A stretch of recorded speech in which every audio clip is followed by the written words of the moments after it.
Prime Minister Shehbaz Sharif arrived in Istanbul on Sunday, marking the first stop of his four-nation visit aimed at strengthening ties with friendly countries and expressing gratitude for their support during Pakistan's recent tensions with India. According to a statement by the Prime Minister's office, the premier was received at Istanbul airport by Turkish Minister for National Defense Yasir Güler, Governor Istanbul Davut Gül, President of the Pakistan Turki Cultural Association Burhan Kayadurk, Pakistan's ambassador to Turkey Yusuf Junaid, Consul General Numan Aslam, senior Turkish officials, and Pakistani diplomats. During his two-day visit to Turkey, Prime Minister Shehbaz is scheduled to meet Turkish President Recep Tayyip Erdogan. The leaders will discuss expanding cooperation in various fields, including defense, economy, tourism, and culture. The visit is also intended to thank President Erdogan and the Turkish people for supporting Pakistan's position during the recent military escalation with India. Accompanying the Prime Minister are Deputy Prime Minister and Foreign Minister Ishaq Dar,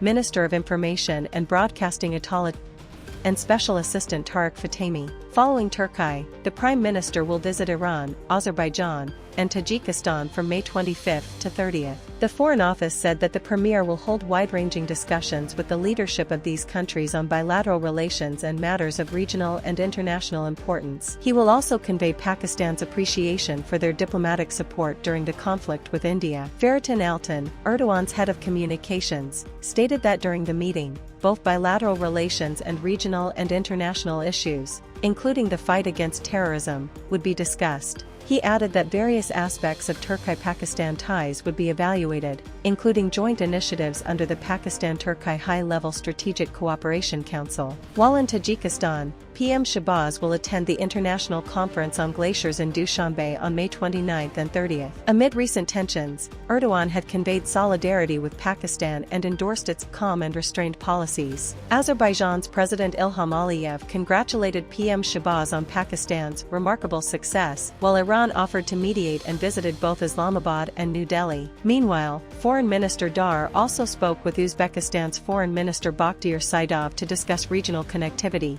particularly the Uzbekistan-Afghanistan-Pakistan Railway project. A Pakistani diplomatic delegation is also set to visit London, Washington, Paris, and Brussels to counter Indian propaganda related to the escalation and the attack in Pahalgam, as reported by Radio Pakistan. Israeli forces now control 77% of Gaza's total geographical area, according to the enclave's government media office, as reported by Al Jazeera. The office stated that this control has been achieved through direct ground incursions, heavy fire control preventing access to civilian areas, and forced evictions. It added that this reflects an Israeli political will to impose a final solution by force, in defiance of international laws and norms. The office called on the United Nations and the international community to intervene and stop Israel's expansion. The number of journalists killed in Gaza has risen to 220. The government media office confirmed the death of Hassan Majdi Abu Warda in an Israeli attack on Jabalia. Abu Warda was the director of the Bark Gaza news agency. The office said he was killed along with several members of his family after Israeli forces bombed their home in the Jabalia al-Nazla area in northern Gaza. The media office condemned what it called the systematic targeting and killing of Palestinian journalists. It urged the International Federation of Journalists, the Federation of Arab Journalists, and journalistic bodies worldwide to condemn these killings.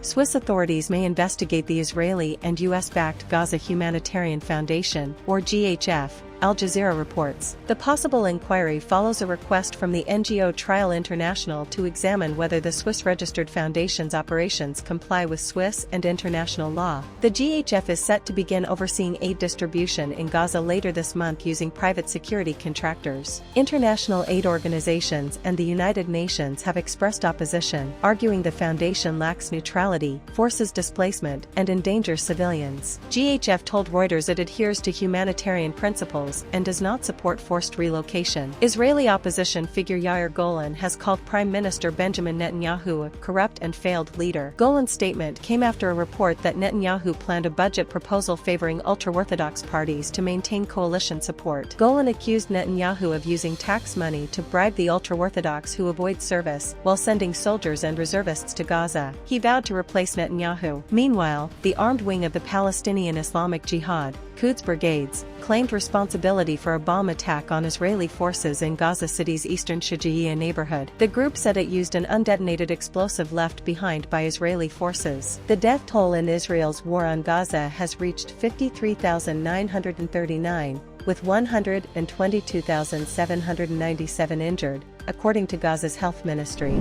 Russian forces launched the largest aerial assault of the war on Ukraine overnight, firing a total of 367 drones and missiles, according to officials. The attacks targeted multiple Ukrainian cities, including the capital Kyiv, killing at least 12 people and injuring dozens more. In the northern region of Zhytomyr, local authorities confirmed that 3 children were among the dead. Ukraine's Interior Minister 𝐒𝐭𝐲𝐬𝐬 reported that 60 people were wounded, calling the assault a combined, ruthless strike aimed at civilians. Ukrainian President Volodymyr Zelensky urged the United States and other nations to respond, warning that global silence encourages Russian aggression. Every such terrorist Russian strike is reason enough for new sanctions against Russia, he said. Ukraine's Air Force reported that Russia launched 298 drones and 69 missiles during the attack. Ukrainian defenses successfully downed 266 drones and 45 missiles. Despite this, damage was widespread across several cities including Kharkiv, Mykolaiv, and Ternopil. In Kyiv,